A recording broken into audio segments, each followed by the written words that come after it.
Hello students, study our की online class में आप सभी का स्वागत है। आज का हमारा टॉपिक है Shunga dynasty and Satavahana dynasty, यानी आज हम शुंग डायनेस्टी और सातवाहन डायनेस्टी के बारे में पढ़ेंगे। तो चलिए स्टार्ट करते हैं आज का लेक्चर। पहला टॉपिक है शुंग डायनेस्टी। तो शुंग डायनेस्टी की जो फाउंडेशन है, जो नींव है, वो कैसे रखी गई?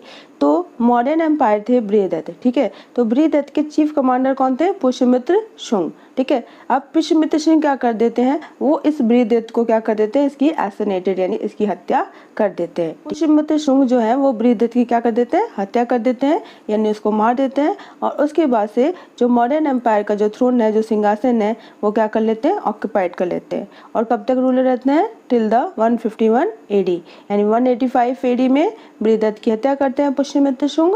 और पुष्यमित्र शुंग कौन थे? तो बृहदत्त के वो चीफ कमांडर थे। और उसके बाद इस तरह से जो शुंग डायनेस्टी है वो यहाँ पे क्या हो जाता है, एस्टैब्लिश हो जाता है। ये रीजन है। अब हम देखते हैं कि कुछ क्या अचीवमेंट्स थे शुंग डायनेस्टी के।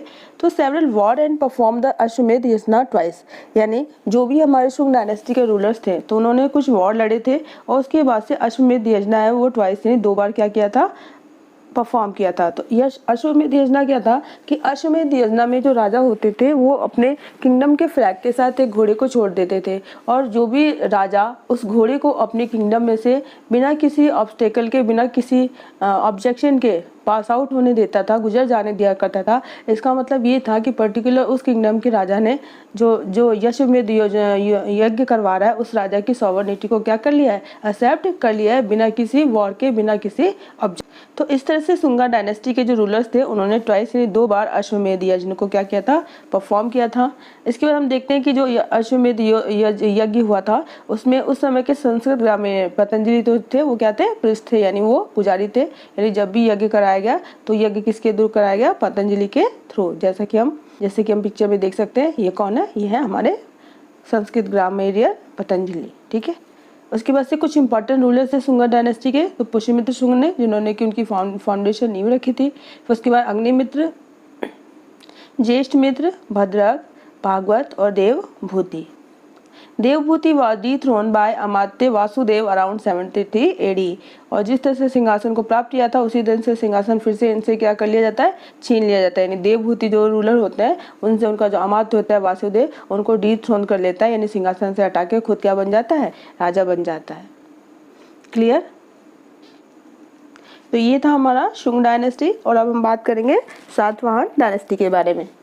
तो अब हम पढ़ते हैं अपना दूसरा जो टॉपिक है, सातवाहन डायनेस्टी, ठीक है। तो सातवाहन डायनेस्टी क्या था? सबसे पहले जैसे कि हम मैप में देख सकते हैं, ये जो एरिया था, ठीक है, ये एरिया था, बाउंड्रीज थी, this was the kingdom of Satavahana dynasty, ठीक है। सातवाहनी के जो रूलर्स थे वो ये एरिया उन रूलर्स के क्या था, अंडर कंट्रोल में था। तो सबसे पहले बात करते हैं कि who laid the foundation of Satavahana dynasty.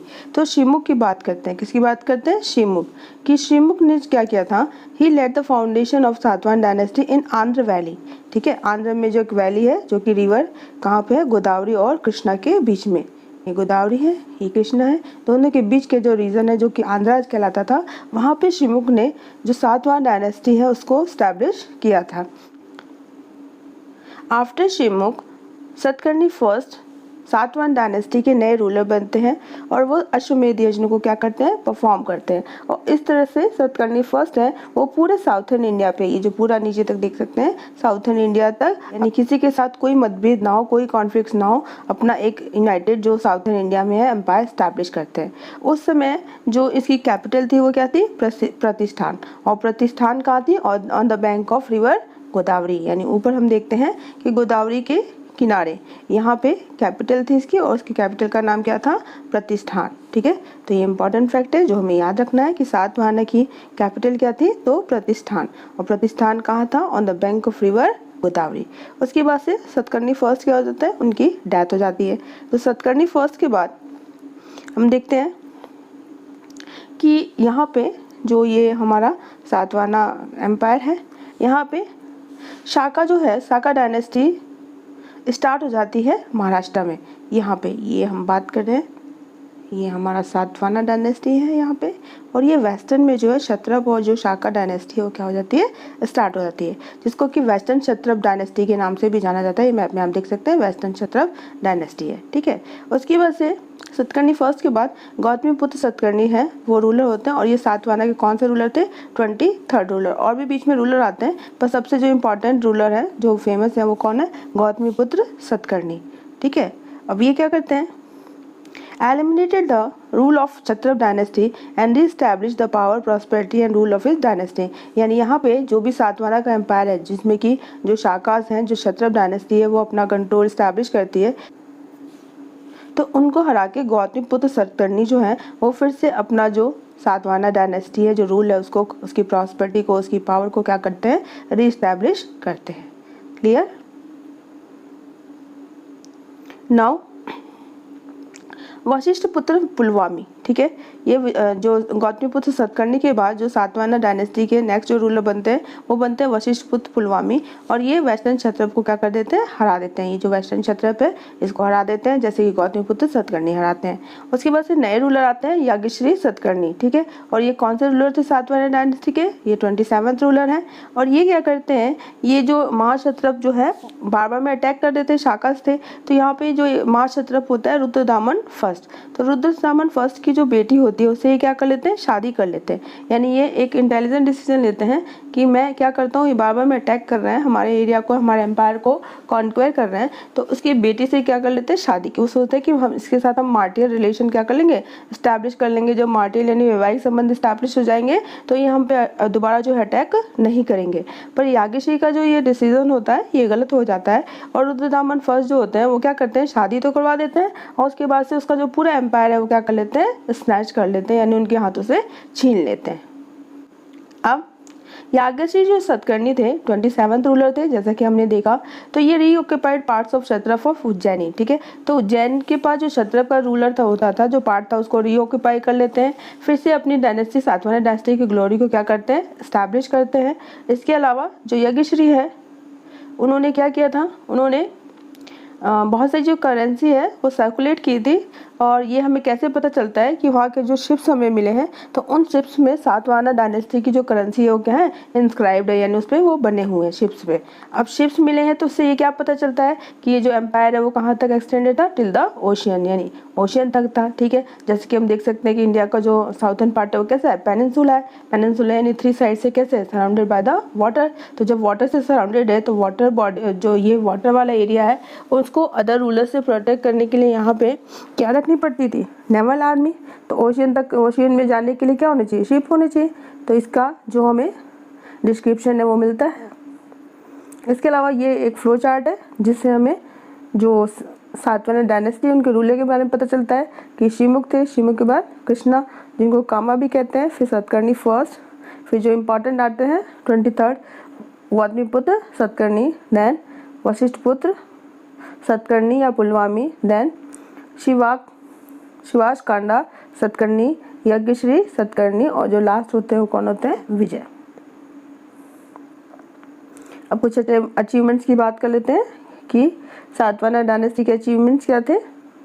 Achievement बात करते हैं, सबसे पहले दे वर द फॉलोअर ऑफ हिंदुज़, यानी कौन से रिलीजन को मानते थे, हिंदुज़म को, ठीक है, हिंदू थे। एस्टैब्लिश द सिस्टम ऑफ वैदिक यज्ञ, यानी वैदिक यज्ञ करते थे, और वर्णाश्रम सिस्टम था, यानी पूरी की पूरी सोशल जो लाइफ थी वो आश्रम सिस्टम में थी। आश्रम सिस्टम क्या था कि ह्यूमन लाइफ को 100 ईयर्स का माना जाता था, और 100 ईयर्स के ब्याह पे उसे 4 पार्ट्स में डिवाइड किया गया था, ब्रह्मचर्य आश्रम, गृहस्थाश्रम, ठीक है, वानप्रस्थ आश्रम एंड संन्यास आश्रम, ठीक है। ब्रह्मचर्य आश्रम मतलब 0 to 25 ईयर्स कि जो भी बच्चा है, जो भी बालक है वो क्या करेगा, गेन द नॉलेज, शिक्षा प्राप्त करेगा। 25 to 50 ईयर्स कि get married and all the social, जितने भी आपके जो वो हैं सेरेमनीज हैं उनको करेगा। अपनी जो सोसाइटी से रिलेटेड रिस्पॉन्सिबिलिटी है like reproduction and all the house hold जो भी काम है वो करेगा, गृहस्थ से संबंधित, घर से संबंधित।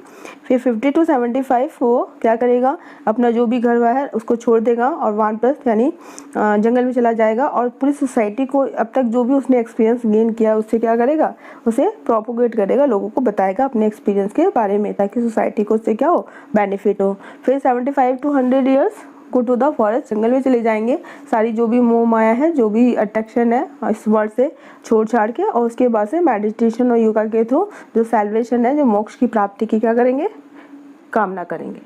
ठीक है, तो इस तरह से पूरी सोसाइटी वर्णाश्रम सिस्टम है उसको फॉलो करते थे, वैदिक यज्ञ होते थे। ठीक है, इसके अलावा continuously fought with foreign invaders, यानी उस समय फॉरेन जो इन्वेडर्स थे उनसे लड़ते थे, ये नहीं था कि उनको छोड़ देते थे, उनको इजीली लेते थे। तो इस तरह से फॉरेन इन्वेडर्स को आने से सातवाहन डायनेस्टी रूलर्स ने क्या किया है, रोका है। जो कि कौन थे, यवन और शाकास या क्षत्रप, जिनको हमने देखा, तो वो जो फॉरेन इन्वेडर्स थे उनके अगेंस्ट में कंटिन्यूसली क्या किए, फॉट लड़ते रहे। They provided huge grant to Buddhist and Jaina vihara and rest houses. ठीक है, यानी उस समय सातवाहन डायनेस्टी के दौर में बुद्धिस्ट, जैन विहारास या जो रेस्ट हाउस होते थे, जो धर्मशाला होती थी, उसके लिए बहुत सारा दान दिया जाता था। ठीक है, तो इसे पता चलता है कि वो अदर जो रिलीजन थे उसको भी क्या करते थे, रेस्पेक्ट देते थे।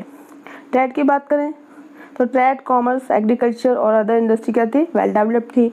करेंसी सर्कुलेटेड थी, और करेंसी किस किस की सर्कुलेटेड थी, सिल्वर की, कॉपर की, लेड की एंड ब्रॉन्ज की। ठीक है, तो यानी जो पिक्चर में देख सकते हैं कि ये वैदिक सिस्टम है, एक गुरु है, बच्चों को क्या दे रहे हैं, शिक्षा दे रहे हैं। ये हिंदू सोसाइटी है जो कि 4 आश्रम में डिवाइडेड है, कि नॉलेज गेन करना, फिर शादी ब्याह और सेरेमनी में होना। ठीक है, उसके बाद से लोगों को क्या करना, शिक्षा देना, और उसके बाद से कहाँ चले जाना, वन में चले जाना। तो सातवाहन डायनेस्टी के रूलर थे, वो सबसे पहले रूलर थे जिन्होंने कि जो लोग हैं उनको ग्रांटिंग लैंड, ब्राह्मण्स को जो लैंड है वो दान में देना स्टार्ट किया, जिसे कहते थे अग्रहार। यानी सबसे पहले सातवाहन ऐसे थे जिन्होंने ब्राह्मण्स को जो लैंड है वो डोनेट करना, देना स्टार्ट किया, जिसे किस नाम से जाना गया, अग्रहार। इसके बाद बहुत सारे चैत्य और विहारा हैं, वो वेस्टर्न डेक्कन में बनाए गए। तो चैत्य क्या थे, चैत्य लाइक हॉल, ये वर्शिप हॉल थे, यहाँ पे पूजा अर्चना आराधना जो भी है यज्ञ हवन किए जाते थे। और विहारा क्या थे, विहारा रेस्ट हाउस थे, जैनिस और बुद्धिस्ट जो भी वो थे, जो काउंसिल के लोग थे उनके लिए। कार्ला चैत्य की बात करते हैं, जो कि 40 मीटर लॉन्ग और 15 मीटर क्या है उसकी हाइट है। और ये चैत्य आर्किटेक्चर का ड्यूरिंग द सातवाहन डायनेस्टी सबसे क्या है, बेस्ट एग्जाम्पल है इन द साउथ इंडिया। तो स्टूडेंट्स, ये था आज का हमारा लेक्चर शुंग और सातवाहन डायनेस्टी को लेकर। इससे रिगार्डिंग यदि कोई आपके डाउट्स हैं तो प्लीज़ कमेंट में on the comment section box. इसके अलावा यदि आपको ये वीडियो अच्छा लगा हो तो please like, share and subscribe. तो मिलते हैं हमारी नेक्स्ट ऑनलाइन क्लास में एक नए टॉपिक के साथ। Thank you very much.